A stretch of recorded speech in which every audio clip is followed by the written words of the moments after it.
Hello everyone, स्वागत है आपका हमारे यूट्यूब चैनल देवभूमि स्टडी जंक्शन में। तो अपने इस चैनल पे हमने पीवाई की सीरीज स्टार्ट की है, तो आज हम उसी को कंटिन्यू करेंगे। तो इसमें हमने पिछली वीडियो में 35 क्वेश्चंस कवर किए थे और आज हम उससे आगे को कवर करेंगे।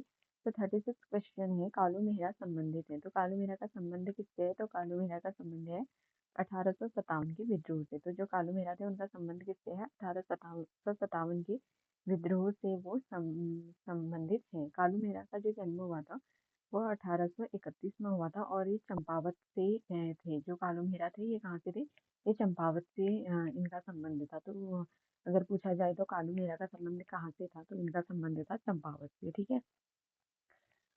इनका काली कुमाऊं में कुटौलगढ़ क्षेत्र में इनका गांव था और रावण के विद्रोह में वे वीर साहसी और देशभक्त नायक बनकर उभरे थे। तो हम नेक्स्ट क्वेश्चन देखते हैं। बाड़ाहाट शक्ति स्तंभ अभिलेख निम्न में से किसका है?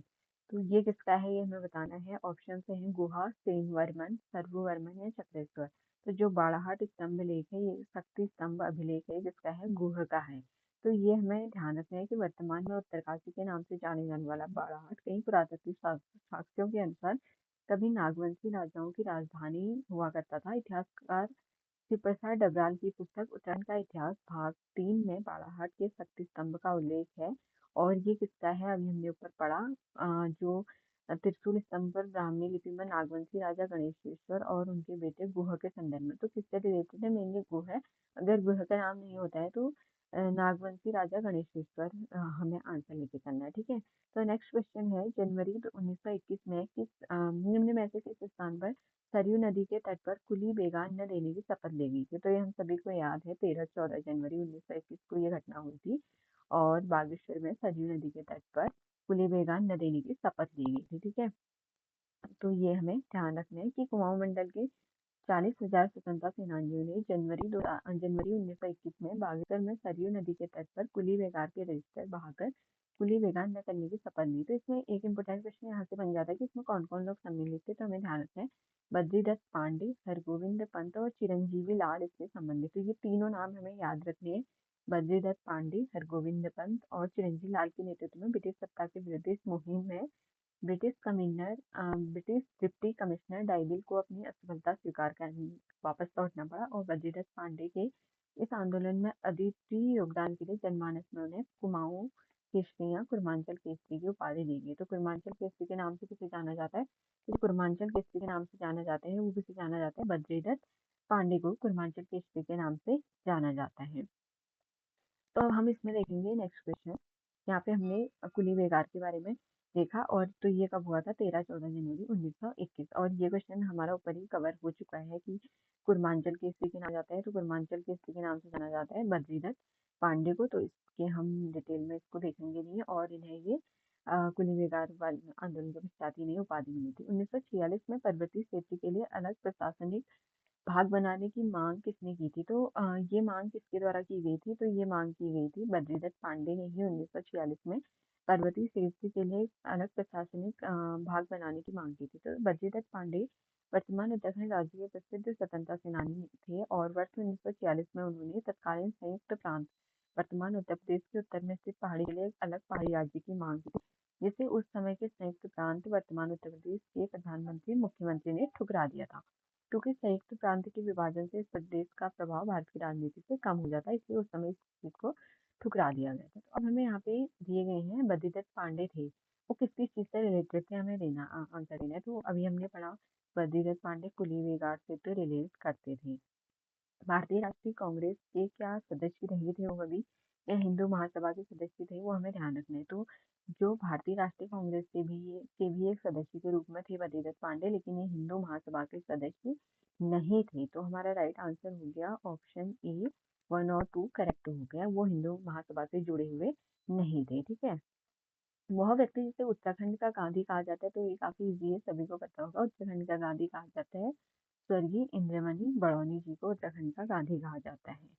ठीक है। और इनका जो जन्म था वो 24 दिसंबर 1925 को टिहरी गढ़वाल रियासत में के अखोड़ी गांव में हुआ था। ये पहली बार 1967 में देवप्रयाग विधानसभा से विधायक निर्वाचित हुए थे और पृथक उत्तराखंड राज्य की मांग को लेकर 1994 में इन्होंने आमरण अनशन किया था। तो इंद्रमणि बड़ौनी ने जो उत्तराखंड राज्य की मांग के लिए आमरण अनशन किया था वो कब किया था? 1994 में किया था। और दुर्भाग्य यही और रहा कि स्वतंत्र राज्य घोषित होने से पहले ही वे अगस्त 1999 को दिवंगत हो गई थी। ठीक है, तो ये हमें ध्यान रखना है।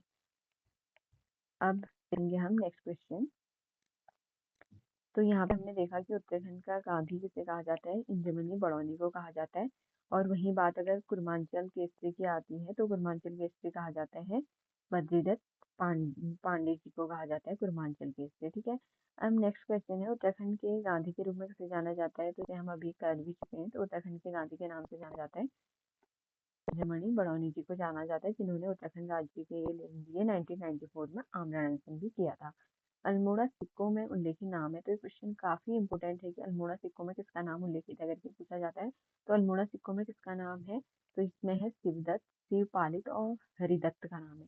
देखो इतने सिमिलर सिमिलर हमें नाम दिए हैं कि मतलब हमें ये लगेगा कि हाँ कि ये सही होंगे करके। तो इसमें काफी सिमिलर नाम दिए गए हैं। तो इसका राइट आंसर है option number C, Shivdatt, Shivpalit और हरिदत्त। ये तीन नाम हमें याद रखने हैं। अल्मोड़ा सिक्कों में जो नाम मिलते हैं वो तीन के मिलते हैं, शिवदत्त, शिवपालित और हरिदत्त के नाम हमें मिलते हैं। ठीक है, सिक्कों में मुख्य रूप से शिवदत्त, शिवपालित, हरिदत्त और इसके अलावा हमें गोमी तरा और शिवरक्षित के नाम भी मिलते हैं। अगर इनके शिवदत्त, शिवपालित, हरिदत्त के अलावा भी इसमें दो लोग और हैं, गोमी तरा और शिवरक्षित का नाम मिलता है। ये कुछ ऐसे नाम है जिनके विषय में मात्र इन सिक्कों से ही जानकारी प्राप्त होती है। ठीक है, में से कौन सा राजवंश तालेश्वर ताम्रपत्रों से संबंधित था? तो यहाँ पे क्वेश्चन पूछा गया है कि तालेश्वर ताम्रपत्र का संबंध किससे था? तो ये सभी को पता होगा। इसका राइट आंसर है ऑप्शन नंबर बी, पौरव वंश से तालेश्वर ताम्रपत्र का संबंध था। और ये तालेश्वर ताम्रपत्र जो पौरव वंश से रिलेट करता है, तो ये कहाँ से मिला था? ये अल्मोड़ा से मिला था। ये भी याद रख लेना है। तो जो पौरव वंश से रिलेटेड तालेश्वर ताम्रपत्र है, ये अल्मोड़ा से मिला था। ठीक है, अल्मोड़ा में पाए गए तालेश्वर ताम्रपत्र से पता चलता है कि ब्रह्मपुर साम्राज्य के साथ साथ पौरव वंश से संबंधित थे। ब्रह्मपुर के पुनर्स्थापित पौरव वंश की स्थापना विष्णुवर्मन ने की थी। तो पौरव वंश की स्थापना किसने की थी? विष्णुवर्मन ने की थी। ये भी हमें यहाँ पे याद रखना है। तो चित्रेश्वर प्रकार के सिक्के किसके निर्गत किए गए थे? तो काफी इजी क्वेश्चन है। और जो चित्रेश्वर प्रकार के सिक्के थे वो कुनिंद के थे। इन्हें चित्रेश्वर या स्थानीय शिव प्रकार के भी कहते थे। कुनिंदों से ये रिलेटेड थे। कौन से? चित्रेश्वर प्रकार के सिक्के। कुनिंद उत्तर भारत का प्राचीन ताकतवर कबीलाई समूह था, जिसका पहली और चौथी सदी के बीच अपना महत्वपूर्ण गणराज्य था। इनका निवास मध्य हिमालय क्षेत्र, काली नदी की घाटी, यमुना घाटी और कालिंदी घाटी तक था। अमोघभूति कुनिंद वंश का सबसे शक्तिशाली शासक था। तो कुनिंद वंश का सबसे शक्तिशाली शासक कौन था? अमोघभूति था। और कुनिंद गणराज्य के प्राप्त सिक्कों से ज्ञात होता है कि वे लोग अपना शासन भगवान चित्रेश्वर शिव के नाम पर करते थे। और यह किसी भी शासन तंत्र द्वारा हिमालय में प्रसारित की गई जो थी प्रथम प्रकार की मुद्राएं थी। तो जो चित्रेश्वर प्रकार की मुद्राएं थी उनका संबंध किससे था? तो चित्रेश्वर प्रकार की मुद्राओं का संबंध था कुनिंद वंश से था। और कुनिंद वंश का जो संस्थापक था वो कौन था? कुनिंद वंश का संस्थापक था विष्णुवर्मन। ठीक है, चारण के नाम से किसे जाना जाता है? तो चारण के नाम से जाना जाता है शिव प्रसाद डबराल को। और इनकी एक फेमस पुस्तक है उत्तराखंड का इतिहास, जो हमें याद रखनी है। उत्तराखंड का इतिहास बुक किसकी है? वो है शिव प्रसाद डबराल जी की है, उत्तराखंड का इतिहास। शिव प्रसाद डबराल क्या थे? तो एक इतिहासकार थे शिव प्रसाद डबराल। अभी हम ये देख चुके हैं, वो एक इतिहासकार थे। गढ़ केसरी के नाम से किसे जाना जाता है? तो गढ़ केसरी के नाम से जाना जाता है अनुसुईया प्रसाद बहुगुणा को गढ़ केसरी के नाम से भी जाना जाता है। और इन्होंने 1919 के अमृतसर के कांग्रेस अधिवेशन में बैरिस्टर मुकुंदी लाल के साथ भाग लिया था। तो कई बार क्वेश्चन पूछा जाता है कि उत्तराखंड से अमृतसर के कांग्रेस अधिवेशन में किसने किसने भाग लिया था? तो दो नाम हमें याद रखने हैं। एक तो बैरिस्टर मुकुंदी लाल ने लिया था और दूसरा किसने लिया था? अनुसुईया प्रसाद बहुगुणा ने लिया था। खादी के प्रचार के लिए 1937 में चनोदा अल्मोड़ा में गांधी आश्रम की स्थापना करने में किसकी भूमिका थी? दो तीन क्वेश्चन बन गए यहाँ पे कि चनोदा आश्रम कहाँ है? अल्मोड़ा में है। और किस लिए इसकी स्थापना हुई? खादी के प्रचार के लिए। कब हुई? 1937 में। और किसने की?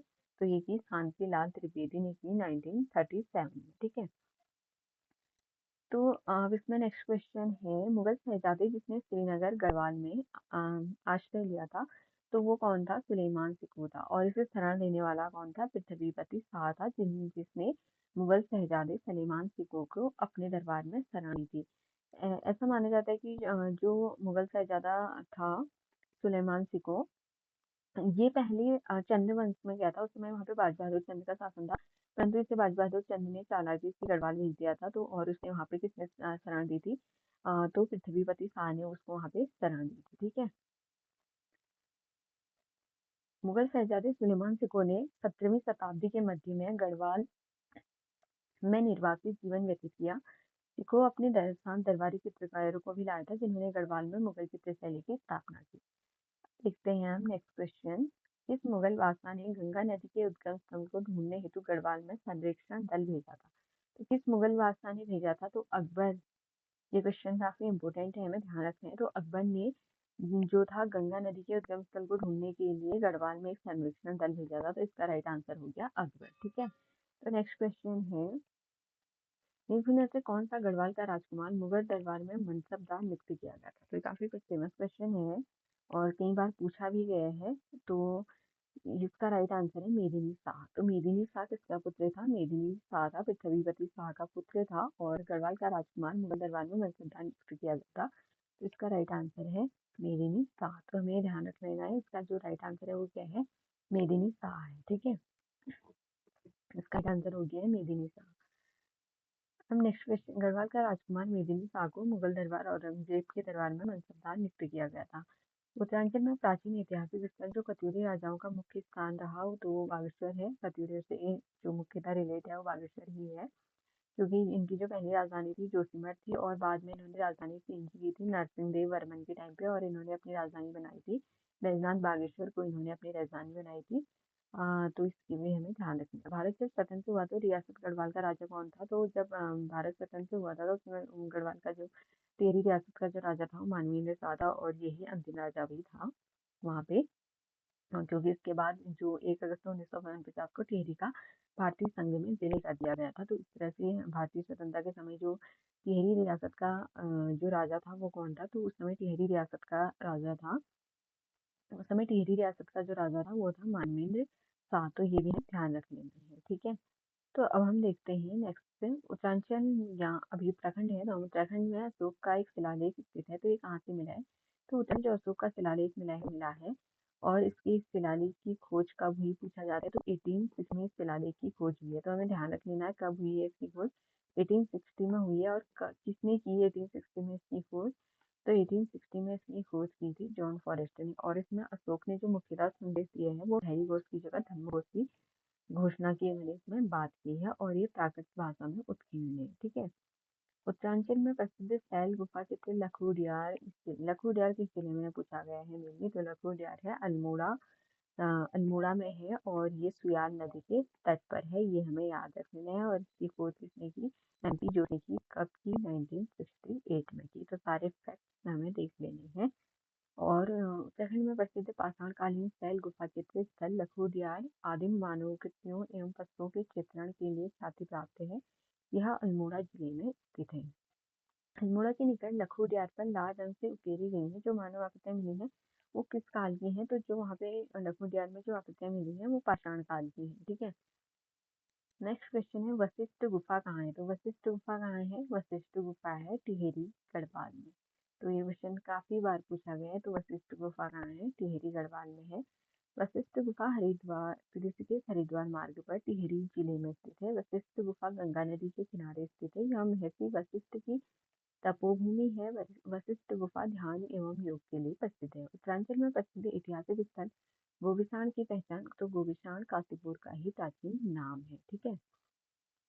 तो हमने यहाँ पे 60 क्वेश्चन कंप्लीट किए हैं।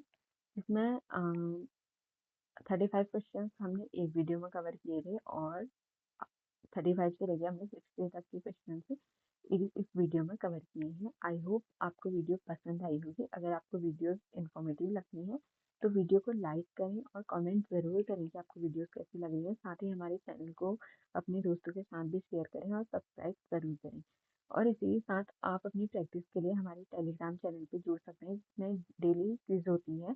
तो आप हमारे टेलीग्राम चैनल देवभूमि स्टडी जंक्शन को ज्वाइन कर सकते हैं। तो मिलते हैं जल्दी ही नेक्स्ट वीडियो के साथ। Thank you.